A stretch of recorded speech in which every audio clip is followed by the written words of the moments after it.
ਮੋਦੀ ਪੂਰੀ ਤਰ੍ਹਾਂ ਜਿਹੜਾ ਹੈ ਉਹ ਇਕਨੋਮਿਕਸ ਵੀ ਤੇ ਬਾਕੀ ਮੁੱਦਿਆਂ ਦੇ ਉੱਤੇ ਨਲਾਇਕ ਹੈ, ਇਨਕੰਪੀਟੈਂਟ ਹੁੰਦਾ, ਕੱਖ ਨਹੀਂ ਉਹਨੂੰ ਪਤਾ। ਹਾਂ, ਉਸ ਦਾ ਜਿਹੜੀ ਐਕਸਪਰਟੀਜ਼ ਹੈ ਜਾਂ ਉਹਦੀ ਮੁਹਾਰਤ ਹੈ ਉਹ ਕਮਿਊਨਲਿਜ਼ਮ ਹੁੰਦਾ ਹੈ, ਫਿਰਕੂਪੁਣਾ, ਕਮਿਊਨਲ, ਉਹ ਡਿਵਾਈਡ ਹਿੰਦੂ ਮੁਸਲਿਮ ਔਰ ਡਿਵਾਈਸਿਵਨੈਸ ਕਿ ਵੀ ਸੁਸਾਇਟੀ ਨੂੰ ਵੰਡਣਾ ਕਿਵੇਂ। India will be a developed nation by 2047, Rajnath Singh ਨੇ ਕਿਹਾ। The country is now becoming self-reliant. As per economic experts, India will achieve 3rd rank in the world economy by 2027.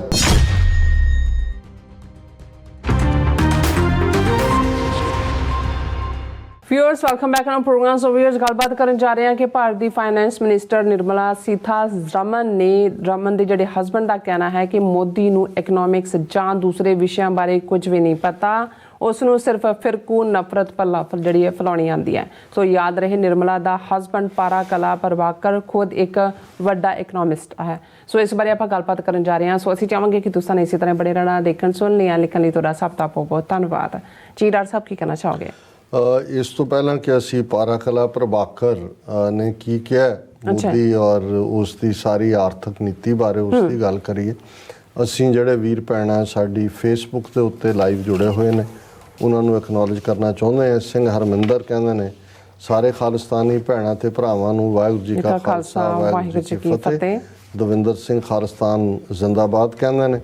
Kamal Singh ਕਹਿੰਦੇ ਨੇ ਇਹਨੂੰ ਮੂਰਖ ਜਥੇਦਾਰ ਨੂੰ ਪਹਿਲਾਂ ਸ਼੍ਰੋਮਣੀ ਕਮੇਟੀ ਵੱਲੋਂ ਜਾਰੀ ਕੀਤੀ ਜਾਂਦੀ ਮਰਿਆਦਾ ਹੀ ਪੜ੍ਹ ਲੈਣੀ ਚਾਹੀਦੀ ਸੀ ਕਿ ਇਸ ਦਾ ਤਾਂ ਵਿਆਹ ਵੀ ਗੁਰਮਰਿਆਦਾ ਮੁਤਾਬਕ ਨਹੀਂ ਹੋ ਸਕਦਾ, ਤੂੰ ਕੌਮ ਦਾ ਜਥੇਦਾਰ ਬਣ ਕੇ ਸ਼ਗਨ ਪਾਉਣ ਚਲਾ ਗਿਆ, ਲਾਹਨਤੀ ਹੈ। ਔਰ ਕੱਲਾ ਇਹੀ ਨਹੀਂ ਕਿ ਵੀ ਇਹ ਗਿਆ, ਉਸ ਤੋਂ ਪਹਿਲਾਂ ਅਸੀਂ ਦੇਖਦੇ ਹਾਂ ਕਿ ਪਟਿਆਲੇ ਦਾ ਕੋਈ ਕੀਰਤਨੀ ਜਥਾ ਹੈ ਉਹ ਕੀਰਤਨ ਕਰ ਰਿਹਾ ਬੈਠ ਕੇ ਔਰ ਇਹ ਪੂਰੇ ਗੱਦੇ ਦੇ ਉੱਤੇ ਦੋਨੋਂ ਜਿਹੜੇ ਨੇ ਰਾਘਵ ਚੱਡਾ ਔਰ ਉਹ ਬੈਠੇ ਹੋਏ ਨੇ, ਮਤਲਬ ਇਹਨਾਂ ਨੇ ਪੂਰੀ ਮਿੱਟੀ ਪਲੀਤ ਕੀਤੀ ਹੈ। ਸੋਹਣ ਸਿੰਘ ਮਾਲ ਉਹਨਾਂ ਨੇ ਤੁਹਾਨੂੰ ਵੀ ਮੈਨੂੰ ਵੀ ਫਤਿਹ ਬੁਲਾਈ ਹੈ। ਹਰਜੀਤ ਗੁਰਨੀ ਉਹਨਾਂ ਨੇ ਵੀ ਫਤਿਹ ਬੁਲਾਈ ਹੈ। ਪ੍ਰਦੀਪ ਸਿੰਘ ਉਹਨਾਂ ਨੇ ਵੀ ਫਤਿਹ ਬੁਲਾਈ ਹੈ। ਦਲਜੀਤ ਸਿੰਘ ਲਿਖਦੇ ਨੇ ਡਾਕਟਰ ਸਾਹਿਬ ਨੀਲਮ ਕੌਰ ਅਤੇ ਸਾਰੀ ਟੀਮ ਤੇ ਸੰਗਤਾਂ ਨੂੰ ਵਾਹਿਗੁਰੂ ਜੀ ਕਾ ਖਾਲਸਾ ਵਾਹਿਗੁਰੂ ਜੀ ਕੀ ਫਤਿਹ। ਡਾਕਟਰ ਸਾਹਿਬ ਅੱਜ ਸ੍ਰੀ ਬੰਗਲਾ ਸਾਹਿਬ ਵਿਖੇ ਗਿਆਨੀ ਰਣਜੀਤ ਸਿੰਘ ਨੇ ਸਿੱਖਾਂ ਦੇ ਸਾਰੇ ਹੀ ਔਗਣ ਗਿਣਾ ਦਿੱਤੇ ਕਿ ਆਪਣੀ ਸਫਾਈ ਲਈ ਕੀ ਇਹ ਬੋਲਣਾ ਜ਼ਰੂਰੀ ਸੀ। ਅੰਮ੍ਰਿਤ ਵੇਲੇ ਦੀ ਜੇਠ ਮਹੀਨੇ ਦੀ ਕਥਾ ਬਸ ਨਾਮ ਦੀ ਸੀ, ਪਰ ਸਿੱਖਾਂ ਨੂੰ ਬਦਨਾਮ ਕਰਨ ਲਈ ਸਾਰੀ ਕਥਾ ਕੀਤੀ ਹੈ, ਕਿਉਂਕਿ ਇਹ ਅਤੇ ਜਥੇਦਾਰ ਰਾਘਵ ਚੰਡਾ ਦੀ ਮੰਗਣੀ ਤੇ ਗਏ ਸੀ, ਇਹ ਤੇ ਜਥੇਦਾਰ ਦੋਨੋਂ ਹੀ, ਅਤੇ ਇਹਨਾਂ ਦਾ ਕਾਫੀ ਵਿਰੋਧ ਹੋ ਰਿਹਾ। ਉਸਨੇ ਕਥਾ ਵਿੱਚ ਸਿਰਫ ਹਿੰਦੂਆਂ ਦੇ ਗੁਣ ਗਾਏ ਅਤੇ ਕਿਹਾ ਕਿ ਚੜਾਵਾ ਦੂਜੇ ਧਰਮਾਂ ਦਾ ਜ਼ਿਆਦਾ ਆਉਂਦਾ ਹੈ ਅਤੇ ਸਿੱਖਾਂ ਦੀਆਂ ਬਹੁਤ ਬਦਖੋਈਆਂ ਕੀਤੀਆਂ। ਸਭ ਨੂੰ ਬੇਨਤੀ ਹੈ ਕਿ ਸ਼ੁਰੂ ਤੋਂ ਅੰਤ ਤੱਕ ਪੂਰੀ ਕਥਾ 15 ਮਈ ਦੀ ਸੁਣਿਓ, ਬਾਕੀ ਆਪ ਨੂੰ ਸਭ ਜਾਣਕਾਰੀ ਮਿਲ ਜਾਏਗੀ ਕਿ ਉਸਨੇ ਕੀ ਬੋਲਿਆ। ਧੰਨਵਾਦ ਜੀ ਵੀਰ ਦਲਜੀਤ ਸਿੰਘ ਜੀ, ਤੁਹਾਡਾ ਬਹੁਤ ਸ਼ੁਕਰੀਆ। ਤੁਸੀਂ ਸਾਨੂੰ ਯਾਦ ਦਹਾਨੀ ਕਰਵਾਈ ਕਿ ਉਸਨੇ ਕੀ ਕਿਹਾ। ਔਰ ਜਿਨ੍ਹਾਂ ਨੇ ਗਿਆਨੀ ਰਣਜੀਤ ਸਿੰਘ ਹੋਰਾਂ ਦੀ ਮੋਦੀ ਦੇ ਨਾਲ ਔਰ ਸਾਰੇ ਹੀ ਮਨਜਿੰਦਰ ਸਿਰਸਾ ਔਰ ਜਿੰਨੇ ਵੀ ਨੇ ਉਹ ਸਾਰੇ ਇੱਕੋ ਹੀ ਥੈਲੀ ਦੇ ਚੱਟੇ ਬੱਟੇ ਨੇ। ਸੋ ਕੋਈ ਭੁਲੇਖਾ ਨਹੀਂ ਹੈ ਕਿ ਕੌਣ ਕਿਹਨੂੰ ਪੁਲਿਸ ਕਰ ਰਿਹਾ। ਔਰ ਕਿਉਂਕਿ ਦੇਖਣ ਨੂੰ ਜਿਹਨਾਂ ਨੂੰ ਸਾਨੂੰ ਕਈ ਵਾਰ ਲੱਗਦਾ ਹੈ ਕਿ ਵੀ ਬੀਜੇਪੀ ਔਰ ਆਮ ਆਦਮੀ ਪਾਰਟੀ ਖਹਿਬੜ ਰਹੇ ਨੇ, ਉਹਨਾਂ ਨੇ ਉਹਨੂੰ ਫੜਿਆ ਹੋਇਆ ਮਨੀਸ਼ ਸਿਸੋਦੀਆ ਨੂੰ, ਜਾਂ ਕੇਜਰੀਵਾਲ ਨੇ ਫਿਰ ਸ਼ਿਕਾਇਤ ਕੀਤੀ ਹੈ ਸੁਪਰੀਮ ਕੋਰਟ ਨੂੰ ਕਿ ਦੂਜੀ ਕਿ ਜਿਹੜਾ ਹੁਕਮ ਦਿੱਤਾ ਸੀ ਕਿ ਲੈਫਟੀਨੈਂਟ ਗਵਰਨਰ ਦੀਆਂ ਲਿਮਿਟਡ ਪਾਵਰਸ ਨੇ ਉਹਨੂੰ ਮੰਨ ਨਹੀਂ ਰਹੇ। ਫਿਰ ਇਹ ਸਭ ਇਹਨੂੰ ਨੂਰਾ ਕੁਸ਼ਤੀ ਕਹਿੰਦੇ ਨੇ, ਜਿਹੜੇ ਭਲਵਾਨੀ ਹੁੰਦੇ ਸੀ ਆਪਸ 'ਚ ਰਲ ਮਿਲ ਕੇ ਘੁਲਦੇ ਸੀ। ਸੋ ਇਹ ਸਾਰਾ ਅਲਟੀਮੇਟਲੀ ਸਾਰਾ ਹਿੰਦੂਤਵਾ ਦਾ ਏਜੰਡਾ ਹੈ। ਅਤੇ ਇਹ ਜਿਹੜੇ ਕਰੈਕਟਰ ਨੇ ਗਿਆਨੀ ਰਣਜੀਤ ਸਿੰਘ ਹੋਏ ਜਾਂ ਹੁਣ ਜਿਨ੍ਹਾਂ ਦੇ ਵਿੱਚ ਸ਼ਰੇਆਮ ਜੇ ਗਿਆਨੀ ਹਰਪ੍ਰੀਤ ਸਿੰਘ ਦਾ ਜੋ ਰੋਲ ਹੈ, ਹੁਣ ਤਾਂ ਕੋਈ ਕਹਿਣ 'ਚ ਕਿਸੇ ਨੂੰ ਹਰਜ਼ ਨਹੀਂ ਹੈ ਵੀ ਕਿਹਨੂੰ ਪਲੀਜ਼ ਕਰ ਰਹੇ ਨੇ। ਸੋ ਇਹ ਸਾਰੇ ਇਹ ਤਾਂ ਜਿੱਧਰ ਵੀ ਇਹਨਾਂ ਨੂੰ ਥੋੜ੍ਹਾ ਬਹੁਤ ਲਿਫਾਫਾ ਮਿਲੇਗਾ ਇਹ ਉੱਧਰ ਹੀ ਝੁਕਣਗੇ, ਉਸ ਕਿਸਮ ਦੀਆਂ ਗੱਲਾਂ ਕਰਨ ਲੱਗ ਜਾਣਗੇ। ਲੇਕਿਨ ਇਹਨਾਂ ਨੂੰ ਕੋਈ ਹੱਥ ਪਾਉਣ ਦੀ ਜ਼ਰੂਰਤ ਨਹੀਂ ਕਰਦਾ। ਗਿਆਨੀ ਰਣਜੀਤ ਸਿੰਘ ਹਰ ਇੱਕ ਦੇ ਵੇਲੇ 'ਚ ਸਰਨਾ ਉਹਦੀ ਪ੍ਰਧਾਨ ਸੀ, ਜੇ ਮਨਜਿੰਦਰ ਸਰਸਾ ਸੀ, ਜੇ ਉਸ ਤੋਂ ਪਹਿਲਾਂ ਮਨਜੀਤ ਸਿੰਘ ਜੀ ਕੇ ਬਣਿਆ, ਪਰ ਇਹਨਾਂ ਨੂੰ ਕੋਈ ਹਿਲਾ ਨਹੀਂ ਸਕਦਾ ਕਿਉਂਕਿ ਅਲਟੀਮੇਟਲੀ ਇਹ ਉਹਨਾਂ ਏਜੰਸੀਆਂ ਦੀ ਲਿਸਟ ਦਾ ਹੀ ਹਿੱਸਾ ਨੇ ਜਿਨ੍ਹਾਂ ਦੇ ਲਈ ਇਹ ਲੋਕ ਕੰਮ ਕਰਦੇ ਨੇ। ਔਰ ਹੁਣ ਅਸੀਂ ਗੱਲ ਕਰਦੇ ਹਾਂ ਪਾਰਾ ਕਲਾ ਪ੍ਰਭਾਕਰ।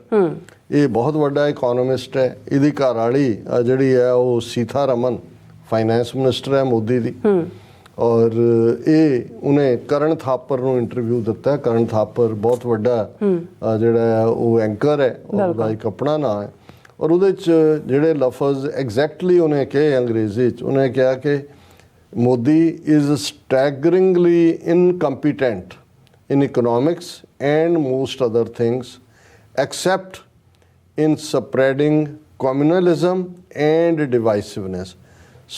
ਕਿ ਮੋਦੀ ਪੂਰੀ ਤਰ੍ਹਾਂ ਜਿਹੜਾ ਹੈ ਉਹ ਇਕਨੋਮਿਕਸ 'ਚ ਵੀ ਤੇ ਬਾਕੀ ਮੁੱਦਿਆਂ ਦੇ ਉੱਤੇ ਨਲਾਇਕ ਹੈ, ਇਨਕੰਪੀਟੈਂਟ ਹੁੰਦਾ, ਕੱਖ ਨਹੀਂ ਉਹਨੂੰ ਪਤਾ। ਹਾਂ, ਉਸ ਦਾ ਜਿਹੜੀ ਐਕਸਪਰਟੀਜ਼ ਹੈ ਜਾਂ ਉਹਦੀ ਮਹਾਰਤ ਹੈ ਉਹ ਕਮਿਊਨਲਿਜ਼ਮ ਹੁੰਦਾ ਹੈ, ਫਿਰਕੂਪੁਣਾ, ਕਮਿਊਨਲ, ਉਹ ਡਿਵਾਈਡ ਹਿੰਦੂ ਮੁਸਲਿਮ ਔਰ ਡਿਵਾਈਸਿਵਨੈਸ ਕਿ ਵੀ ਸੁਸਾਇਟੀ ਨੂੰ ਵੰਡਣਾ ਕਿਵੇਂ ਹੈ। ਬਿਲਕੁਲ। ਹੁਣ ਜੇ ਇਹ ਵਿਊ ਜਿਹੜਾ ਹੈ ਉਹਨਾਂ ਦਾ ਹੈ ਤੇ ਅੰਦਾਜ਼ਾ ਲਾਓ ਵੀ ਮੋਦੀ ਜਾਂ ਉਹਦੀ ਸਰਕਾਰ। ਪਰ ਤੁਸੀਂ ਦੂਜੇ ਪਾਸੇ ਦਾਅਵੇਦਾਰੀਆਂ ਦੇਖੋ।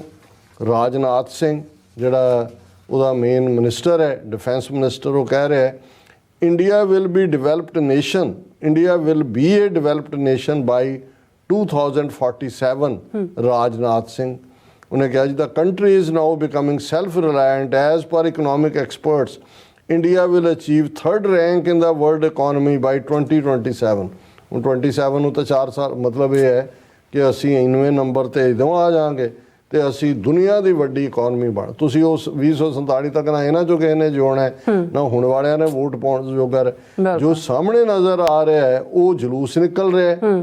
ਲੇਕਿਨ ਤੁਸੀਂ ਦਾਅਵਾ ਕਰੋ ਕਿ ਜੀ ਅਸੀਂ ਜਿਹੜਾ 2050 'ਚ ਅਸੀਂ ਫਲਾਣੀ ਥਾਂ ਪਹੁੰਚ ਜਾਣਾ। ਸੋ ਇਹ ਸਾਰਾ ਹੀ ਉਹਨੇ ਬਿਲਕੁਲ ਠੀਕ ਕਿਹਾ ਹੈ ਉਹਦੇ ਵੀ ਸੀਤਾਰਮਨ ਦੇ ਹਸਬੈਂਡ ਨੇ। ਔਰ ਮੈਂ ਕਨਕਲੂਜਨ 'ਚ ਅਸੀਂ, ਕਿਉਂਕਿ ਅੱਜ ਜੇਠ ਮਹੀਨੇ ਦੀ ਬਿਗਨਿੰਗ ਹੈ ਔਰ ਅਸੀਂ ਜ਼ਰੂਰੀ ਇਹ ਸਮਝਦੇ ਹਾਂ ਕਿ ਇਸ ਮਹੀਨੇ ਨਾਲ ਸੰਬੰਧਿਤ ਰਾਗ ਤੁਖਾਰੀ ਦੇ ਵਿੱਚ ਗੁਰੂ ਅਰਜਨ ਸਾਹਿਬ ਦੇ ਜਿਹੜੇ ਵਾਕ ਨੇ, ਉਹਨਾਂ ਦੇ ਫਰਮਾਨ ਹੈ, ਉਸ ਨੂੰ ਸਾਂਝਾ ਕਰੀਏ। ਮਾਹੋ ਜੇਠ ਭਲਾ ਪ੍ਰੀਤਮ ਕਿਉਂ ਬਿਸਰੈ, ਥਲ ਤਾਪੈ ਸਰ ਭਾਰ ਸਾ ਤਨ ਬਿਨੋ ਕਰੇ, ਤਨ ਬਿਨੋ ਕਰਿੰਦੀ ਗੁਣ ਸਾਰੰਦੀ, ਗੁਣ ਸਾਰੀ ਪ੍ਰਭ ਭਾਵਾਂ, ਸਾਚੈ ਮਹਿਲ ਰਹਿ ਬੈਰਾਗੀ, ਆਵਣ ਦੇ ਤਾ ਆਵਾਂ, ਨਿਮਾਣੀ ਨਿਤਾਣੀ ਹਰ ਬਿਨ, ਕਿਉਂ ਪਾਵੈ ਸੁਖ ਮਹਿਲੀ, ਨਾਨਕ ਜੇਠ ਜਾਣੈ ਤਿਸ ਜੈਸੀ, ਕਰਮ ਮਿਲੈ ਗੁਣ ਗਹਿਲੀ। ਹੁਣ ਤੁਸੀਂ ਜੇਠ ਮਹੀਨੇ ਬਾਰੇ ਗੁਰੂ ਨਾਨਕ ਸਾਹਿਬ ਦਾ ਰਾਗ ਤੁਖਾਰੀ 'ਚ ਹੈ ਜਾਂ ਗੁਰੂ ਅਰਜਨ ਸਾਹਿਬ ਦਾ ਜਦੋਂ ਤੁਸੀਂ ਪੜ੍ਹਦੇ ਹੋ, ਹਰ ਜੇਠ ਜੁੜਨ ਦਾ ਲੋਹੜੀ ਹੈ, ਜਿਸ ਅੱਗੇ ਸਭ ਨੇ ਵੰਨ। ਹੁਣ ਉਹਨਾਂ ਦਾ ਇੱਕੋ ਹੀ ਭਾਵ, ਇੱਕੋ ਹੀ ਕਰੰਟ ਰਨ ਕਰਦਾ ਔਰ ਉਹੀ, ਕਿਉਂਕਿ ਰੂਹ ਔਰ ਰੱਬ ਦਾ ਰਿਸ਼ਤਾ ਇਵੇਂ ਹੀ ਹੈ ਜਿਵੇਂ ਪਤਨੀ ਜਿਹੜੀ ਰੂਹ ਰੂਪ ਹੈ ਔਰ ਪਤੀ ਦਾ। ਔਰ ਜੇ ਪਤੀ ਵਿਛੜਿਆ ਹੈ ਜਾਂ ਦੂਰ ਹੈ, ਰੂਹ ਤੋਂ ਰੱਬ ਦੂਰ ਹੈ, ਤਾਂ ਜਿਹੜੀ ਵਿਛੋੜੇ ਦੀ ਅੱਗ ਹੈ ਉਹ ਕਿਵੇਂ ਜਾਪਦੀ ਹੈ। ਜਿਵੇਂ ਜੇਠ ਦਾ ਮਹੀਨਾ, ਜਦੋਂ ਅਸੀਂ ਪੰਜਾਬ ਦੇ ਟੈਂਪਰੇਚਰਸ ਦੀ ਗੱਲ ਕਰੀਏ ਤਾਂ ਫਿਰ ਜੇਠ ਹਾੜ ਦੀਆਂ ਧੁੱਪਾਂ ਉਹ ਸਾਨੂੰ ਯਾਦ ਆ ਜਾਂਦੀਆਂ ਨੇ, ਵਗਦੀਆਂ ਲੂਹਾਂ, 4 ਚੁਫੇਰੇ ਅੱਗ ਵਰਸ ਰਹੀ ਹੈ। ਔਰ ਗੁਰੂ ਸਾਹਿਬ ਯਾਦ ਦਹਾਨੀ ਕਰਵਾਉਂਦੇ ਨੇ ਕਿ ਮਾਹੋ ਜੇਠ ਭਲਾ ਪ੍ਰੀਤਮ ਕਿਉਂ ਬਿਸਰੈ, ਥਲ ਤਾਪੈ ਸਰ ਭਾਰ ਸਾ ਤਨ ਬਿਨੋ ਕਰੇ। ਕਿ ਜਿਹੜਾ ਜਿਵੇਂ ਪੱਠ ਤਪਦੇ ਨੇ, ਇਵੇਂ ਜੇਠ ਦੇ ਮਹੀਨੇ 'ਚ ਧਰਤੀ ਜਿਹੜੀ ਹੈ ਉਹ ਤਪ ਰਹੀ ਹੈ। ਔਰ ਇਹ ਰੱਬ ਦੀ ਯਾਦ ਤੋਂ ਬਿਨਾਂ ਇਹ ਜਿਹੜੀ ਵਿਛੜੀ ਰੂਹ ਹੈ, ਜਿਹੜੀ ਉਸ ਅੱਗ ਦੇ ਵਿੱਚ ਕਾਮ, ਕ੍ਰੋਧ, ਲੋਭ, ਮੋਹ, ਹੰਕਾਰ, ਵਿਕਾਰਾਂ ਦੀ ਅੱਗ 'ਚ ਸੜ ਰਹੀ ਹੈ, ਉਹ ਕਿਵੇਂ ਬਚ ਸਕਦੀ ਹੈ? ਉਹ ਬਿਨੋ ਕਰਦੀ ਹੈ, ਉਹ ਰੂਹ ਰੱਬ ਅੱਗੇ ਪੁਕਾਰ ਕਰਦੀ ਹੈ, ਧਨ ਬਿਨੋ ਕਰੇਂਦੀ ਗੁਣ ਸਾਰੇਂਦੀ। ਉਹ ਕਿਵੇਂ ਬੇਨਤੀ ਕਰਦੀ ਹੈ? ਉਸ ਵਾਹਿਗੁਰੂ ਦੇ ਗੁਣ ਗਾਇਨ ਕਰਕੇ, ਗੁਣ ਸਾਰੀ ਪ੍ਰਭ ਭਾਵਾਂ, ਕਿ ਹੇ ਵਾਹਿਗੁਰੂ ਤੂੰ ਰਹਿਮਤ ਕਰ ਕਿ ਮੈਂ ਤੇਰੇ ਗੁਣ ਗਾ ਕੇ ਤੇਰੇ ਤੱਕ ਪਹੁੰਚ ਸਕਦੀ ਹਾਂ, ਮੈਨੂੰ ਚੰਗਾ ਲੱਗਦਾ, ਮੈਂ ਤੈਨੂੰ ਯਾਦ ਕਰਦੀ ਹਾਂ। ਸਾਚੈ ਮਹਿਲ ਰਹਿ ਬੈਰਾਗੀ, ਆਵਣ ਦੇ ਧਾਮ, ਕਿ ਹੇ ਵਾਹਿਗੁਰੂ ਜਦੋਂ ਤੱਕ ਮੈਂ ਟੋਟਲ ਵੈਰਾਗ 'ਚ ਨਹੀਂ ਹੁੰਦੀ ਮਾਇਆ ਤੋਂ, ਤੇਰੇ ਮਹਿਲ 'ਚ ਮੈਂ ਆ ਨਹੀਂ ਸਕਦੀ। ਤੇ ਇਹ ਤਾਂ ਹੀ ਸੰਭਵ ਹੈ ਕਿ ਜੇ ਤੂੰ ਇਵੇਂ ਚਾਹੇ। ਆਵਣ ਦੇ ਧਾਮ ਨਿਮਾਣੀ ਨਿਤਾਣੀ ਹਰ ਬਿਨ, ਕਿਉਂ ਪਾਵੈ ਸੁਖ ਮਹਿਲੀ, ਕਿ ਜੇ ਭਾਵੇਂ ਦੁਨਿਆਵੀ ਸਾਰੇ ਸੁੱਖ ਵੀ ਹੋਣ, ਪਰ ਜੇ ਵਾਹਿਗੁਰੂ ਦੀ ਯਾਦ ਨਹੀਂ ਹੈ ਤਾਂ ਫਿਰ ਇਹ ਨਿਮਾਣੇ ਨਿਤਾਣੇ ਬਣ ਕੇ ਵਾਹਿਗੁਰੂ ਦੇ ਅੱਗੇ ਪੁਕਾਰ ਕਰਨੀ, ਬੇਨਤੀ ਕਰਨੀ, ਅਰਜ਼ੋਈ ਕਰਨੀ ਕਿ ਹੇ ਵਾਹਿਗੁਰੂ, ਮੈਂ ਨਿਮਾਣੀ ਹਾਂ, ਮੈਂ ਨਿਤਾਣੀ ਹਾਂ, ਮੈਂ ਕਿਵੇਂ ਤੇਰੇ ਰਹਿਮ ਤੋਂ ਬਿਨਾਂ ਮੈਂ ਤੇਰੇ ਤੱਕ ਪਹੁੰਚ ਸਕਦੀ ਹਾਂ, ਤੇਰੇ ਮਹਿਲ ਦਾ ਮੈਂ ਹਿੱਸਾ ਬਣ ਸਕਦੀ ਹਾਂ। ਨਾਨਕ ਜੇਠ ਜਾਣੈ ਤਿਸ ਜੈਸੀ, ਕਰਮ ਮਿਲੈ ਗੁਣ ਗਹਿਲੀ।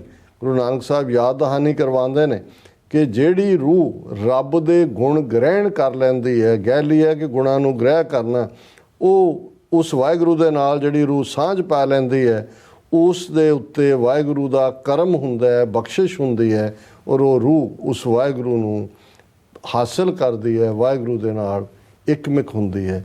ਇਹ ਅੱਜ ਦਾ ਵਿਚਾਰ। ਜੀ ਡਾਕਟਰ ਸਾਹਿਬ, ਤੁਹਾਡਾ ਬਹੁਤ ਬਹੁਤ ਸ਼ੁਕਰੀਆ। ਤੁਸੀਂ ਅੱਜ ਦੇ ਐਮ ਸ਼ੂ ਤੇ ਅੱਜ ਦਾ ਵਿਚਾਰ ਸਾਡੇ ਦਰਸ਼ਕਾਂ ਨਾਲ ਸਾਂਝਾ ਕੀਤਾ। ਇਸ ਵੇਲੇ ਆਪਣੇ ਵਿਊਅਰਸ ਕੋਲ ਨੇ ਇਜਾਜ਼ਤ। ਵਿਊਅਰਸ, ਸਾਡੇ ਪ੍ਰੋਗਰਾਮ ਦਾ ਸਮਾਂ ਇੱਥੇ ਮੁੱਕਦਾ। ਤੁਸੀਂ ਆਪਣੀ ਰਾਏ ਤੇ ਸੁਝਾਅ ਸਾਨੂੰ ਭੇਜਣਾ ਭੁੱਲਣਾ ਸਾਡੇ ਇਸ ਪਤੇ ਤੇ sos@tv ਤੇ ਅਸੀਂ ਆਪਣਾ ਪ੍ਰੋਗਰਾਮ ਲੈ ਕੇ ਫਿਰ ਦੁਬਾਰਾ ਤੁਹਾਡੇ ਸਨਮੁਖ ਹੋਵਾਂਗੇ। ਤਦ ਤੱਕ ਲਈ ਮੈਨੂੰ ਤੇ ਆਪਣਾ ਸੁਣਾ ਗਿਆ ਦੋ। ਦੇਖਦੇ ਰਹੋ TV 84। ਬੁਲਾ ਦਿਓ ਫਤਿਹ।